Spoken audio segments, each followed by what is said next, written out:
Allahabad high court की Lucknow bench में PIL दायर किया है कि उनकी भारत की नागरिकता रद्द होनी चाहिए क्योंकि उनके पास ब्रिटिश की नागरिकता पहले से है। इस पर तो न्यायपालिका के हाथ में अब है और न्यायपालिका वही करेगी जो यहाँ का कानून है। अगर यहाँ का कानून कहता है कि आप ब्रिटिश के भी नागरिक हैं या पाकिस्तान के नागरिक हैं और भारत के नागरिक रहें, तो हमको लगता है कि ऐसी व्यवस्था इस देश में नहीं है। तो न्यायपालिका अपना काम करेगी।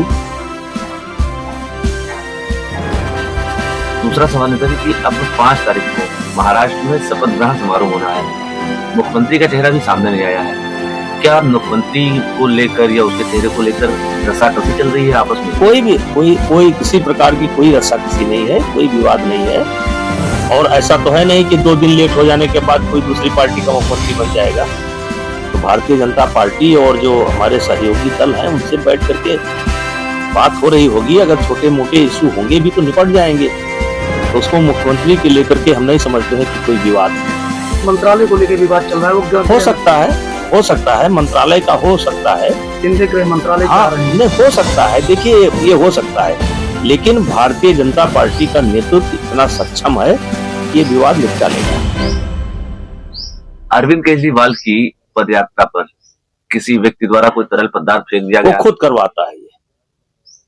वो ये सब खुद करवाता है क्योंकि दिल्ली की जनता उससे नाराज है। दिल्ली को अगर आप अंदर जाकर के देखेंगे, जैसे झुग्गी झोपड़ी में जाकर के देखेंगे, दिल्ली के नालों को देखेंगे, दिल्ली की गंदगी को देखेंगे, आप कनॉट प्लेस और मेन रोड को मत देखिए। दिल्ली को देखना हो तो थोड़ा अंदर घुसिए।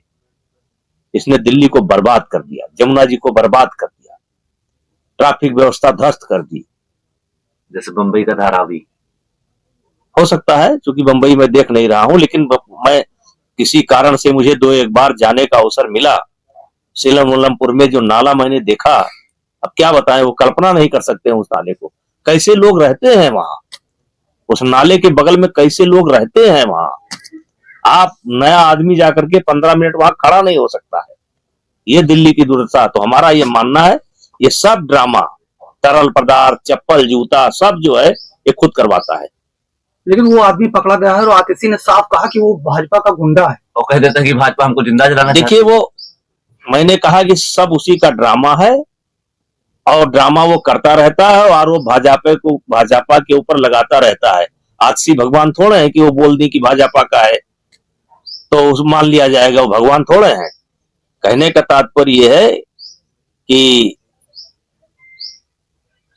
जनता आम आदमी पार्टी को नकार चुकी है। जन समस्याओं से उनका कोई लेना देना नहीं है। सारा आरोप किसी न किसी के ऊपर उछाल देना है और ये सब हमारा स्वयं का मानना है। हम किसी की गारंटी नहीं लेते, लेकिन मैं मानता हूं कि ये सब वो खुद करवा रहा है।